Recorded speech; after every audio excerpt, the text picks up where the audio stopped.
Почитувани гледачи, добро вечер.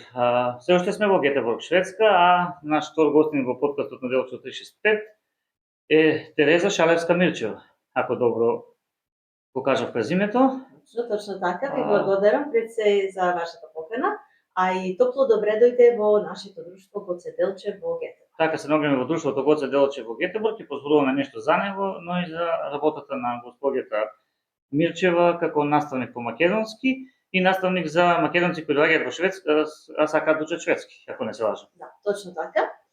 Како друштвена активност во нашето друштво имаме активност за изучување на шведскиот јазик и запознавање со шведскиот систем, шведското општество, се оно што спаѓа во областа на образованието, здравството, разни осигурувања за нашите луѓе кои што доаѓаат од Македонија во последните неколку години. Потребата, зависност од годините, растела повеќе и повеќе и повеќе, но еве слободно можам да кажам дека ова е веќе 7-ма година каде што ние сме расположени и ги дочекуваме нашите доселеници и нормално оние кои што имаат време доаѓаат на часовите во недела. Јас би започнал прво да кажам најпрво дека вака на брзина малку доцневме, не ги соопштивме прашањата, меѓутоа се надевам дека ќе бидат во ред. Нема проблем. Прво би ве запрашале како започна вашата приказна во Гетеборг и што ве доведе вам? Во Гетеборг пресудно беше можеби тоа што мојата сестра живееше тука и таа си имаше иселена од Македонија многу подоцна. Јас и моето семејство се иселивме од Македонија во 2010 година, значи скоро 16 години јас живеам во Шведска. Да, како професија спомнавте дека сум наставник по македонски, по мајчин јазик, каде што студиите беа на филолошки факултет во Скопје. Така, како ја откривте љубовта кон македонскиот јазик и култура? Да, љубовта морам да признам дека доаѓа од мојот стрико, кој што исто беше наставник по мајчин јазик и на некој начин тој ми беше инспирација дека јазикот треба да се чува и негова и треба да се продолжи понатаму. Така е. Наставник по македонски во Шведска, рекавме, што пак тоа значи да се пренесува македонскиот јазик во диаспората меѓу нашините. Токму така, да се негуваат корените на тој начин, да се чува јазикот, да се продолжи, за да не се изгуби низ генерациите. Затоа што таа тенденција постои многу, последниве години поготово, затоа што младите често лесно се адаптираат на новата средина, прифаќаат странски јазик, веднаш го учат, меѓутоа ги забораваат корените и го забораваат мајчиниот јазик. Онака како што велам, треба да се зборува правилно, литературно и да се негува вистински. Тоа ми следното прашање, кои се предизвиците на нашите млади македонци во Шведска кога учат јазикот, имајќи предвид дека некои тука се родени, тука израснуваат и различно е, можам да потенцирам дека ако учениците доаѓаат од семејство каде што има мешан брак, можеби желбата да се научи мајчиниот јазик е уште поголема, па сакаат навистина со голем ентузијазам да доаѓаат, а имаме ситуации каде што дечињата не се доволно мотивирани од различни причини, затоа што можеби дома домашната атмосфера не дозволува употреба на мајчиниот јазик многу. Дали постојат разлики во начинот на учење кај возрастни деца? Сигурно имате со повеќе категории работа. Точно така, јас како активност на друштвото Гоце Делчев имам работено и со возрастни кои што се швеѓани, кои што доаѓале на часови овде токму од таа желба да го научат македонскиот јазик, значи се склучиле брак со македонец или македонка и имаат желба да го учат шведскиот јазик.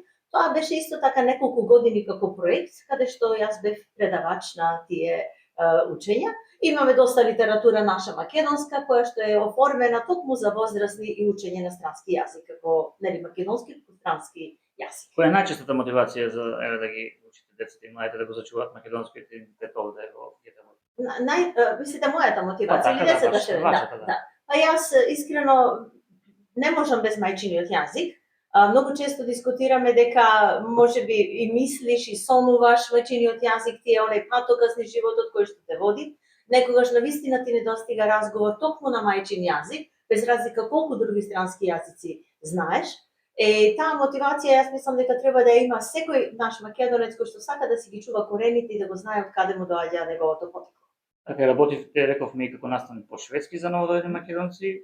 Тука колку се често сеќавате со потешкоти? Последниве 7 години интензивно можам да кажам дека нашето друштво го има тој проект во соработка со локалните организации, каде што нудиме информации, но не само информации, туку и нистие информации учење на шведскиот јазик. Еве веќе 7 година поред кој имаме таа активност. Обично во викенд е тоа, луѓето доаѓаат, ги посетуваат часовите, задоволни се, некои продолжуваат и наредната година и така, а или пак можеби од разни причини некои наоѓаат друг начин на изучување на јазикот, па доаѓаат нови членови. Сега малку да позборуваме за културата, настаните и организацијата кои ги имате овде во друштвото, организирате настани како ми кажа Тони, ако не грешам, делови на македонската азбука, македонска поезија сигурно тука е застапено. Како се раѓа една таква идеја да организирате и да ги мотивирате на некој начин? Во однос на мајчиниот јазик, манифестацијата е Ден на мајчиниот јазик, кој што е интернационален ден и тоа е секогаш во февруари. Така. Меѓутоа, кога се однесува за активностите овде кои што ги имаме, дел произлегуваат од активностите на самото друштво, Гоце Делчев, каде што изготвуваме план и програма, која што ја пратиме во текот на целата година, со разни позначени активности кои што како идеја произлегуваат можеби од членовите, можеби или од управниот одбор. Да. А кога зборуваме на пошироко ниво, во Шведска постојат моментално 10 македонски друштва, малку се расширени низ цела Шведска. Ќе ви дозволите да ги набројам, така? Значи, Гоце Делчев како едно меѓу најголемите, потоа имаме исто така големо друштво во Трелеборг, Елистен, македонско друштво во Малме, КСД Малме, потоа имаме во Гиславет помало друштво, во Ханстад, во Хелсинборг, Дамегруев, во Стокхолм, и имаме едно поетско друштво кое што се вика Дениција, и тоа е, да речеме, едно најмладо од друштво, токму така на поети, каде што имаме поети кои што се занимаваат професионално, меѓутоа имаме и поети аматери. Да. Сите тие друштва го сочинуваат Македонскиот сојуз. Македонскиот сојуз како една асоциација која што е најголема во Скандинавија, која што ги обединува овие друштва, се извинувам, не го спомнав спортското друштво Вардер, кој што исто така во Гетеборг, да, нема да ми замерат, и уште едно друштво кое е во Борос, тоа е Кочорацин друштво. Тие сите како Македонски сојуз исто формираат свое председателство, каде што се избира председател, управен одбор и од тука потекнува една иницијатива на повисоко ниво, каде што сите друштва би учествувале, доколку нормално имаат можности, дали имаат фолклорна група, дали имаат рецитаторска, драмска или било каква секција, и на тој начин организираме во пролетниот ден Ден на македонската култура, а во есенскиот дел, оно што спомнавте поезија, Ден на македонската поезија. За Гоце Делчев ние се држиме до активностите кои што си ги имаме во нашата програма, така. Тоа обично може да биде, например, прославување на наши празници, македонски, одбележување на јубилеј, како што, например, минатата година имавме 55 години од формирање на друштвото Гоце Делчев. 1917 година е формирано нашето друштво, така да лани славевме 55 години јубилеј. Други интересни активности се оние активности кои што ги организира Женскиот актив, како посебен орган во рамките на друштвото, Женски актив кој организира средба на жени од различен националитет. Некаде кон ноември е тоа, или пак имаме сега надпревар во кулинарство. Да. Значи тоа се тие, пак ќе речам, како што спомнавте вие, од каде идеите. Идеите се од нашите членови, од управниот одбор, од некој што пројавил иницијатива дека ова може би интересно да се направи, прифаќаме и реализираме. Мора да напоменеме кога сме кулинарството, право благодариме за ова што е неодминлив дел во Шведска за да преведе. Дека скоро присуствувавме во Швајцарија кај едно исто наше друштво и има Ден на храната, македонска трпеза, па беа воодушевени швајцарците. Претпоставам дека и тука е така. А од тие настани во кои вие сте дел, лично учествувате во организацијата, кој вака ви е најдраг? Најдраг ми е токму самата организација. Да се опфата, значи, толку поголем дел на наши македонци, кои што имаат желба да дојдат, да го посетат настанот, тоа ми е најдраго. Во подготвување на рекламата, ширење на веста дека имаме нешто се случува, дека секој е добре дојден да дојде, тоа најмногу ме инспирира и поготово специјално учеството на најмладите ученици. Тоа ми е следното прашање, видовме колку е важно да вакви манифестации да се одржуваат во диаспората, но каква е посетеноста и интересот од младите? Видете, сите друштва во некој свој период на својот развој имале разни активности. Изучување на мајчин јазик, фолклор и така натаму. Меѓутоа, ретко кој може денес да се похвали дека останале на истото ниво кој што било некогаш, бидејќи и самите заклучувате помладите генерации немаат тенденција толку многу да го се враќаат кон фолклорот, кон корените на некој начин, лесно се притопуваат, лесно брзо се снаоѓаат во општеството, немаат можеби таа потреба од заедништво како што порано нашите доселеници кои што дошле овде 60-тите и 70-тите години кои што барале начин да комуницираат бидејќи тоа им требало, да. Меѓутоа затоа и реков дека ме инспирира тоа кога младите се активираат кога сакат. Ние во Гоце Делчев може да се пофалиме со фолклорна група која што некогаш била преголема, годините се намалил интересот, па потоа пак се активирала и еве сега може навистина да зборуваме дека имаме одлични играорци кои што настапуваат, ја прикажуваат македонската култура не само тука, не само на некоја манифестација, туку и надвор во шведски организации, секаде каде што ќе бидат поканети. Можам само да спомнам тука кога сме веќе, во Гетеборг се организира еден карневал, на кој што карневал на мај, почетокот на јуни, учествуваат сите здруженија, организации, сите оние кои што без разлика од која држава се, без разлика од која држава, без разлика од која со што се занимаваат, така, сите значи дефилираат на некој начин и ја прикажуваат својата култура и својот идентитет. А тука ние земаме учество, така и нашите фолклористи, заедно со своите тренери ќе земат учество и ќе бидат таму. Од она што го слушаме, значи улогата на ова друштво е голема на Гоце Делчев, конкретно овде во Гетеборг. Како заедницата може повеќе да се обедини и активира според вас и што недостасува можеби во диаспората во Шведска? Ваше лично мислење, не од личен аспект, но мотивацијата недостига, тоа морам да кажам, дека и ако зборуваме и за мајчиниот јазик, знаеме дека во домот се негува мајчиниот јазик, нели? За потоа детето да има љубов да продолжи. Тоа негување мајчиниот јазик е исто кога се оди во Македонија, кога децата гледаат што се таму има, колку е интересно или како ќе си поминат убаво, да бидат уште повеќе заинтересирани и мотивирани. Значи таа мотивација недостига. Пред се ќе речам кај родителите, а потоа нели тоа се пренесува и на децата. За да бидеме обединети, ние сме обединети, како што реков, на некој начин, меѓутоа имајќи таа мотивација, организирање на разни активности во самите друштва, на тој начин би биле повеќе побрзани. Да, затоа што ќе имаат сите друштва што да покажат, нели, што да понудат, како што тоа било некогаш, еве зборувам за тие 70-ти години кога сите друштва учествувале на некој начин во тие манифестации, дале свој придонес и така да речам и ја негувале таа македонска културна традиција. Точно е, па слушајќи го се ова, а знаејќи дека имате и работа како наставник, како успевате да балансирате меѓу сите овие активности? Што ви инспирира и ви дава мотивација да продолжите? И некој момент да споделиме од работата кој ви оставил најмногу впечаток, без разлика дали се работи за не е лесно, нели, да бидеш наставник, да патуваш од една школа до друга школа, да одделиш време да учествуваш во работата на управниот одбор, да дојдеш на состанок или па можеби на годишно собрание. Јас не спомнам дека сум и секретар на друштвото во Гоце Делчев.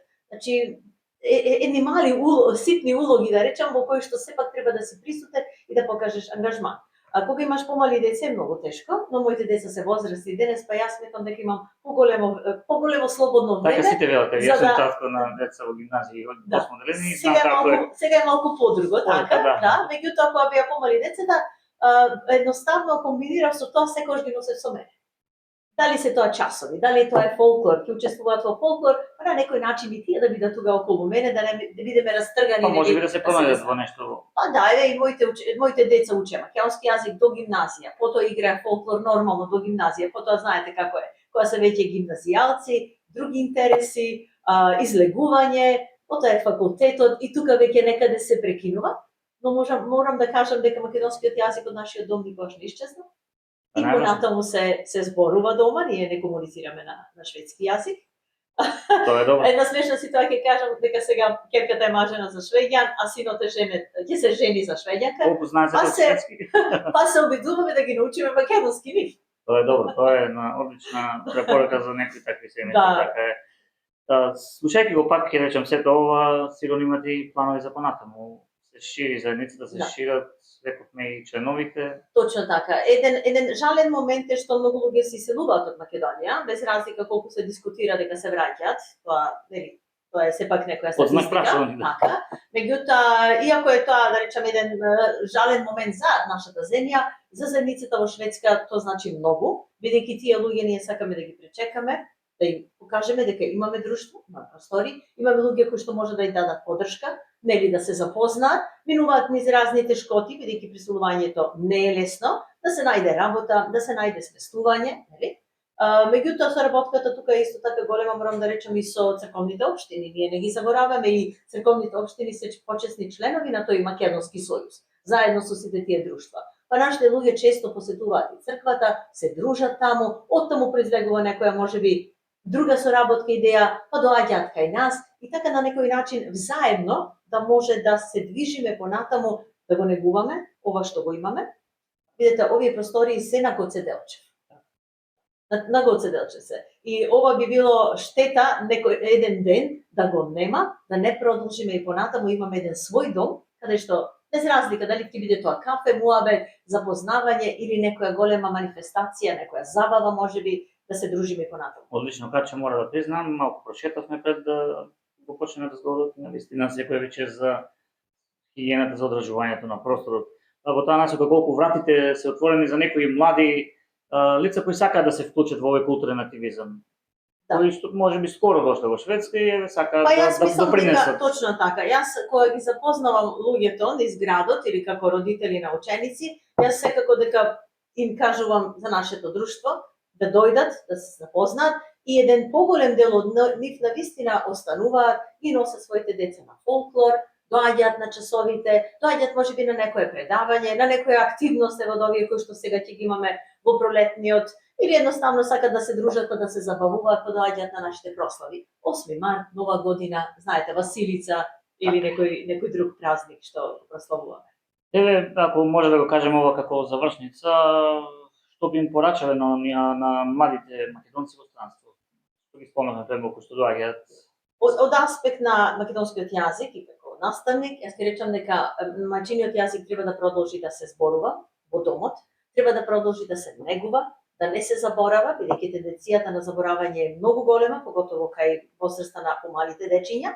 Тие многу брзо напредуваат, учат странски јазик, но мајчиниот јазик го забораваат, затоа што домот е токму онаа клетка каде што се негува тој јазик, а јазикот може да се постигне на едно високо ниво само со читање, зборување, комуницирање и надоградба. Не е доволно да се има јазикот само за една обична конверзација, нели? Него треба да се оди да и понатаму да се изучува на повисоко ниво. Да не го забораваат мајчиниот јазик, навистина многу значи, затоа што едно неправилно изговарање и може да дојде до едно, да речам, во детските кругови смејување, па да биде демотивација дека не би сакал повеќе да го зборува мајчиниот јазик. Родителите да ги охрабруваат секогаш своите деца, да не се страмат, без разлика како изговарат, бидејќи јазикот е нели еден процес кој што има едно одредено ниво кој што треба да се достигне. Мислам дека вчера некој добро рече, ако добро го знаеш и тугиот шведскиот јазик во случајот, ќе го знаеш и мајчиниот, ако обрнеш внимание на... Обратно, надоградбата е на странскиот јазик. Значи, ако знаеш доволно мајчин јазик, многу полесно го учиш,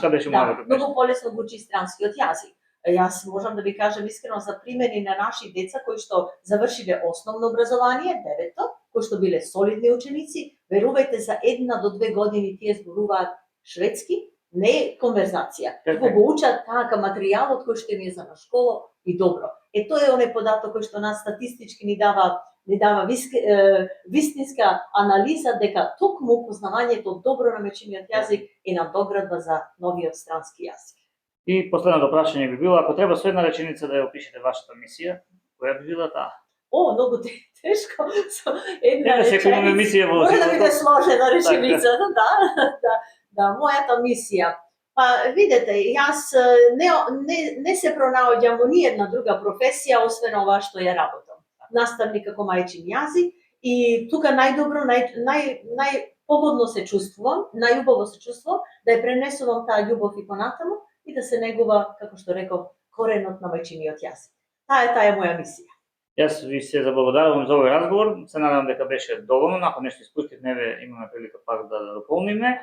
Разговаравме, почитувани гледачи, со Тереза Шалева Мирчева, наставник по македонски и наставник по шведски и активен член секретар во Сдруженијето Гоце Делчев во Гетеборг. Наистина од срце ви се заблагодарувам и за пречекот и за овој разговор. Ви благодарам и јас вас, ви посакувам пријатен престој во градот и повторно видување. Поздрав до гледачите. Тоа беше се, почитувани гледачи. Следете ни понатаму на нашите YouTube канали, гледајте ги редовно нашите